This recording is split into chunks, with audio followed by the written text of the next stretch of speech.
I first noticed it in the way he finished my sentences, not aloud, but in timing. I would pause mid-thought, searching for a word, and somehow he already knew which one I meant. He never interrupted. He just waited until I said it, then nodded as if it had been inevitable. At first, it felt like chemistry.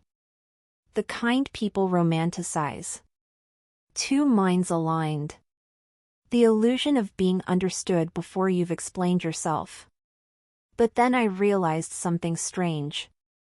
He wasn't predicting me. He was training me. Slowly, without comment, I began choosing words I knew he expected. Not because he preferred them, he never said that, but because when I used them, the conversation flowed more smoothly. Less friction. Less clarification. Less uncertainty. And without noticing, I started measuring my thoughts by how easily they would fit into his. He had a habit of pausing before answering. Not long enough to feel dramatic. Just enough to create space. At first, I filled that space myself. I added details. Clarified intentions. Softened what might be misunderstood. Eventually, I learned not to. When I stayed silent, he responded differently. More precisely. As if the pause itself had been part of the conversation. One evening, I asked him why he waited. To see what you'll add, he said. People reveal more in the second version. I laughed. Later, alone, I realized something unsettling. I had already started composing second versions before he ever asked for them. The first real change appeared in my decisions. Not the big ones, small ones. What to say. When to stop. Which feeling to ignore because it would complicate things. Whenever I hesitated, I imagined how he would interpret the moment. Not his opinion. His framework. Would this sound impulsive? Would this introduce unnecessary emotion? Would this make the conversation less clean? I began choosing the version of myself that required the least explanation. It felt efficient. Mature. But one night, lying awake, I caught myself wondering something that didn't feel like doubt, it felt like curiosity. When did I stop deciding what I wanted to say? And start deciding what would make the most sense to him? The first time I heard his voice in my head, I thought it was imagination. Not hallucination, memory. The echo of a tone I'd grown used to. I was choosing between two responses to a message, weighing which one sounded clearer, and suddenly I knew which one he would approve of. Not because he'd said it before. Because I could hear the pause he would take before answering. I rewrote the message. When he later replied, his words matched the version I'd chosen. That coincidence should have comforted me. Instead, it made my stomach tighten. I started noticing how often my internal questions were no longer phrased as "what do I want?" but "what would make the most sense?" Sense had become my compass. Whenever I felt something complicated, irritation, excitement, doubt, a second voice appeared immediately, translating it into something calmer. More structured. More acceptable. I told myself this was emotional intelligence. But then I realized something subtle. The voice never argued with him. It only argued with me. The moment I understood this wasn't temporary came one afternoon when he wasn't even there. I was explaining a choice to someone else, carefully, when I paused. Not because I was unsure. Because the sentence didn't sound like something he would say. I changed it. The explanation landed better. Cleaner. More convincing. The other person nodded. And I felt a quiet satisfaction that had nothing to do with them. Later, alone, I tried to remember how I'd originally wanted to say it. I couldn't. And that was when the question finally stopped feeling theoretical.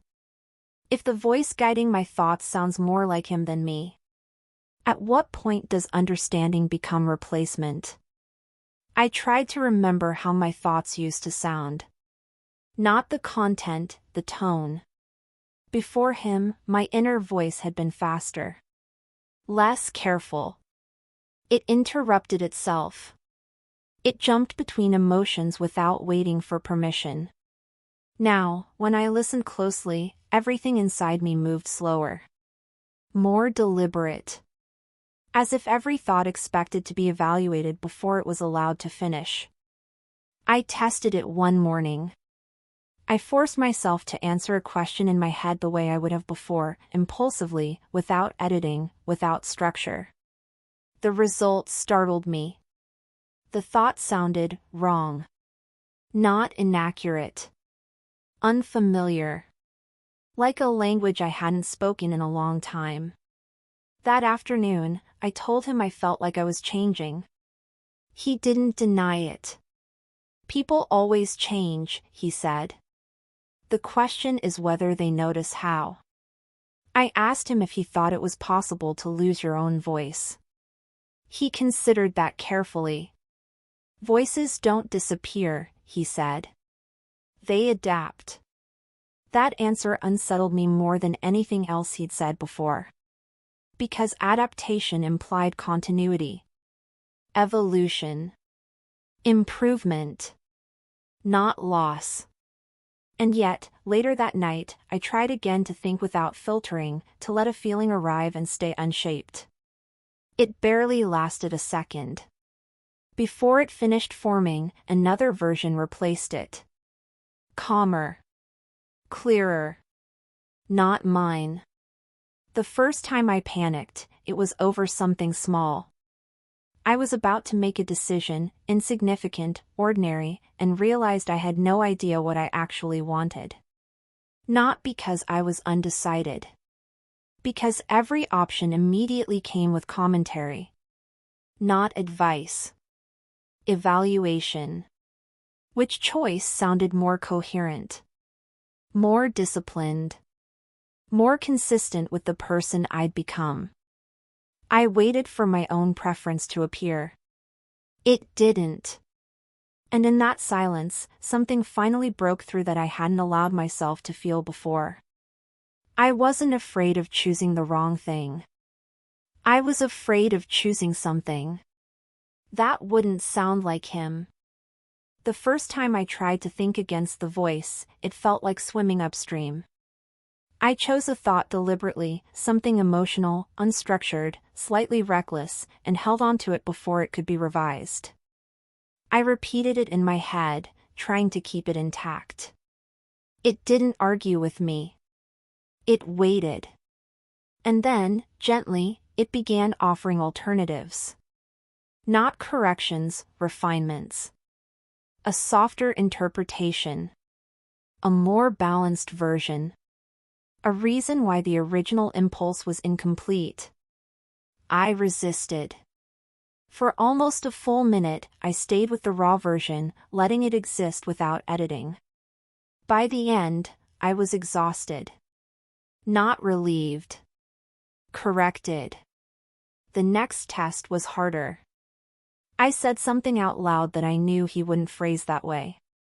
Nothing dramatic. Just an opinion, delivered plainly, without polish. The silence afterward felt different. Not tense, diagnostic. He listened, nodded slowly, then said, "That's one way to see it." The sentence was neutral. But inside me, everything shifted. I immediately started rewriting what I'd said. Adding context. Softening edges. Explaining what I'd meant before he could misunderstand. By the time I finished, my original thought was gone. And the most disturbing part was how automatic the correction had been.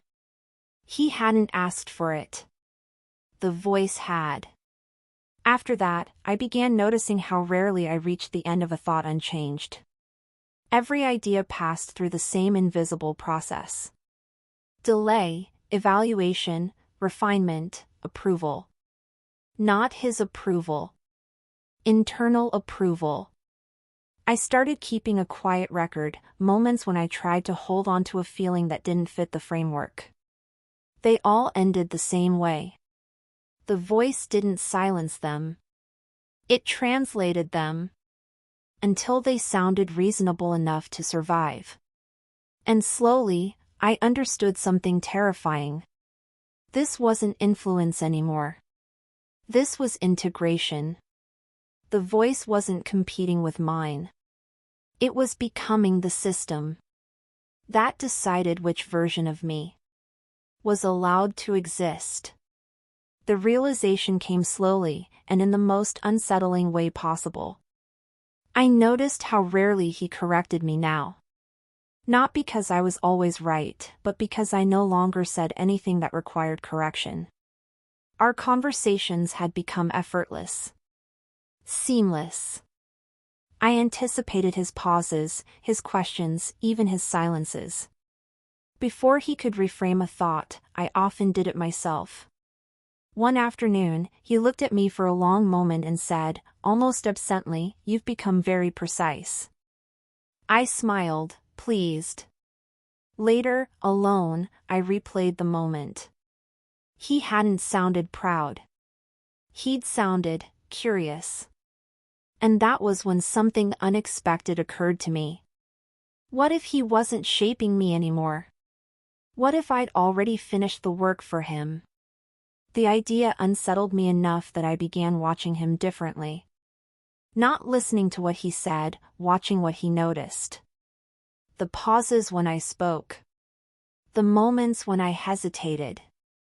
The slight tilt of his head when something surprised him. I realized something quietly astonishing. He was still learning me.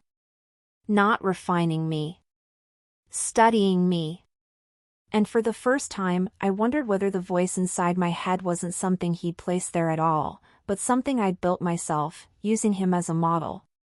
That possibility frightened me more than manipulation ever could have. Because if he hadn't done this intentionally, then no one was responsible but me. The first time I tested this, I didn't tell him. I let myself think something deliberately messy. Emotional. Inefficient. I didn't correct it. I didn't translate it. I waited to see if the voice would intervene. It did. But not with his tone. With mine. The refinement no longer sounded like him. It sounded like a version of me that had learned how to speak the way he once did. And that was the moment the truth finally became unavoidable. He wasn't inside my head. He had been inside it once. Long enough for me to memorize the structure. And now, the voice that guided my thoughts didn't belong to him anymore. It belonged to the person I had become. While trying to understand him, the understanding didn't feel like freedom. It felt like responsibility. If the voice wasn't his anymore, if it was mine, then there was no one left to blame. No influence to resist. No presence to escape. Whatever I had become, I had chosen to keep becoming it. That realization was heavier than any control could have been. Because it meant the structure inside me would not disappear if he did. Even if I never spoke to him again. Even if I forgot the sound of his voice. The system remained. Quiet. Efficient. Mine. I stopped trying to fight it. Instead, I started listening. Not to the refined voice, to the moments before it appeared. The half-formed thoughts. The impulses that arrived without language. The feelings that hadn't yet learned how to justify themselves. They were still there. Weaker than before. Slower. But present.